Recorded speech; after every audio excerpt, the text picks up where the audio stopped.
অনুরাগের ছোঁয়া ধারাবাহিকের আজকের পর্বে দেখা যায় সূর্যকে দেখে সূর্যের বাবা যখন কাঁদতে থাকে তখন সূর্য গিয়ে সূর্যের বাবার চোখে জল মুছে দেয়, কিন্তু সূর্যের কোনো কিছু মনে পড়ে না। সূর্য তখন সূর্যের বাবাকে বলে, তুমি কাঁদছো কেন? তবে সূর্য সূর্যের বাবাকে বলে বাবা নামের ব্যক্তিটাকে তারা সবাই মিলে খুঁজে বের করবে। এরপর দেখা যায় সোনারূপা সূর্যকে নিয়ে সূর্যের রুমে চলে যায়, কিন্তু সূর্যের বাবা দীপার ভবিষ্যৎ নিয়ে চিন্তা করতে থাকে, ভাবতে থাকে শেষ পর্যন্ত কি হবে। আর এইদিকে ভিক্টর ওখান থেকে যখন চলে যেতে চায় তখন দীপা বলে, তুমি কেন এসেছিলে? তুমি নাকি পানি নিতে এসেছিলে? ভিক্টর তখন দীপাকে নাটক করে বলে সে তিস্তাকে খবর দিতে এসেছে জেঠুমনি এসেছে। অন্যদিকে দেখা যায় রাত্রিবেলা ফোন আসে ভিক্টরের ফোনে।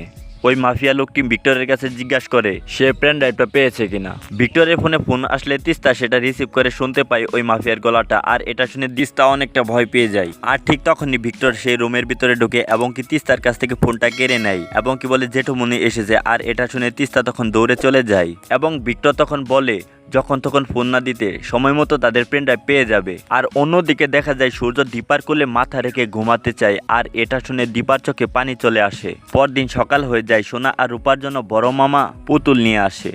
তখন এই পুতুল দিয়ে সোনারূপা খেলতে শুরু করে এবং কি সূর্য এটা দেখে দীপাকে হাত ধরে টেনে আনে এবং কি বিয়ে খেলতে চায়। আর এটা শুনে দীপার তখন মাথা ঘুরে এবং কি পড়ে যায়। দীপার অনেক কষ্ট হতে থাকে আর এটা থেকে সূর্য অনেকটাই কষ্ট পায়। আর অন্যদিকে লাবণ্য সেনগুপ্ত জানতে চায় ইরা ছবি কে বিজ্ঞপ্তি দিয়েছে। এক পর্যায়ে দীপা এটা বলতে বাধ্য হয় সে ইরার ছবি বিজ্ঞপ্তি দিয়েছে, কারণ দীপা এই বাড়িতে সব সময় থাকতে পারবে না, এই বাড়ির কেউ না দীপা। আর এটা শুনে লাবণ্য সেনগুপ্ত অনেকটাই মন খারাপ করে। তো বন্ধুরা, আগামী পর্বগুলোতে কি হতে পারে তোমাদের কি মনে হয় তা কমেন্টে জানিয়ে দাও তোমাদের মতামত।